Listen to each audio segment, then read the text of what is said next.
नमस्ते फ्रेंड्स। वट सावित्री का व्रत बिना कथा सुने अधूरा माना जाता है। तो चलिए आज हम सुनते हैं सती सावित्री और उनके अटूट संकल्प की वह पौराणिक कथा जिसमें यमराज को भी झुकने पर मजबूर कर दिया। चलो आए शुरू करें यह कथा।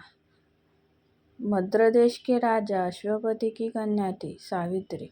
सावित्री ने अपने वर के रूप में धूम्रसेन के पुत्र सत्यवान को चुना। हालांकि देव ऋषि नारद ने चेतावनी दी थी कि सत्यवान अल्पायु है और विवाह के ठीक 1 वर्ष बाद उनकी मृत्यु निश्चित है। लेकिन सावित्री ने अपने निर्णय पर अडिग रही। उन्होंने राजसी ठाट बाट छोड़कर जंगल में सत्यवान के साथ एक तपस्वी का जीवन अपना लिया। समय बीतता गया और वह दिन आ गया जिसका डर था, सत्यवान की मृत्यु का दिन। उस दिन सत्यवान लकड़ी काटने जंगल गए तो सावित्री भी उनके साथ चल दी।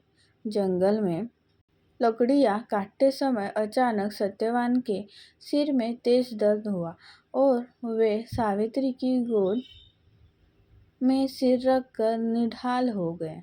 तभी वहां स्वयं यमराज प्रकट हुए। वे सत्यवान के प्राण लेकर दक्षिण दिशा की ओर चढ़ने लगे।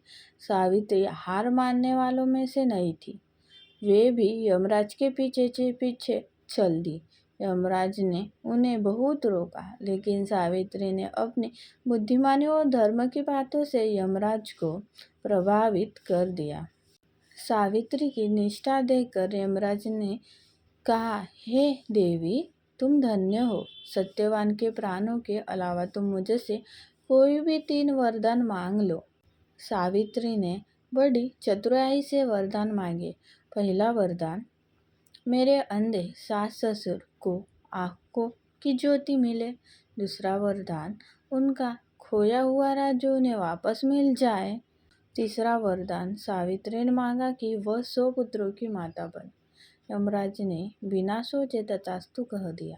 तभी सावित्री ने मुस्कुराकर कहा, हे प्रभु, मैं एक पतिव्रता स्त्री हूँ और पति के बिना मैं माँ कैसे बन सकती हूँ। अपने वचन को पूरा करने के लिए आपको सत्यवान के प्राण लौटाने ही होंगे। यमराज सावित्री की बुद्धिमानी और भक्ति के आगे हार गए। उन्होंने सत्यवान के प्राण लौटा दिए। सावित्री उसी वट वृक्ष के पास लौटी जहाँ सत्यवान का अमृत शरीर पड़ा था। वट वृक्ष के प्रभाव और सावित्री के तप से सत्यवान फिर से जीवित हो उठे। इसलिए फ्रेंड्स, हर साल महिलाएं वट वृक्ष की पूजा करती और सावित्री की तरह अपने पति की लंबी आयु का वरदान मांगती है। आशा है आपको यह कथा पसंद आई होगी। कमेंट में जय माता दी या सती सावित्री की जय जरूर लिखिए। धन्यवाद।